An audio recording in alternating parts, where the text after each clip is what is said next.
Isa sa mga madalas na problema tuwing tag-init ang sunburn. Ayon sa mga doktor, oras na mapabayaan ng sunburn, pwede itong mauwi sa impeksyon. Ikaw na. Ako naman. Okay. Pero may mga pwede naman gawin para maiwasan at para hindi lumala yung sunburn. Makibalita tayo kay Charisse Victoria.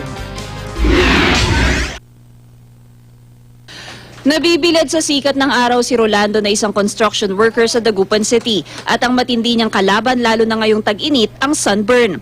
Ilang beses ng araw na na-sunburn ang kanyang mukha. Para maiwasan ito, isang t-shirt ang pinangtatakip niya sa mukha. Ayon sa doktor, isang uri ng radiation burn ang sunburn kung saan apektado ang balat dahil sa sobrang exposure sa ultraviolet rays mula sa araw. Dumarami raw ang kaso ng sunburn tuwing tag-init dahil maraming nag-outing at nabibilad sa araw. Karamihan dumagawa, itong mga kabataan ngayon siyempre nagtatabi sa tubig yan, sa dagat, no? Pagdating nila, kung minsan hindi na napapansin, yun pala, sunog na yung balat nila. Isang paraan para maiwasan ng sunburn ang pagpapahid ng sunscreen o sunblock. Pwede rin magsuot ng mahahaba pero preskong damit tulad ng ginagawa ni Judy Fernandez na isang tricycle driver.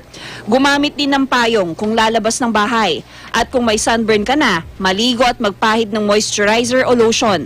Kumonsulta rin sa doktor kung mapapansing malala ang sunburn. Palatandaan nito ang labis na pamumula ng balat, pagkakabakbak nito at pagkakaroon ng lagnat.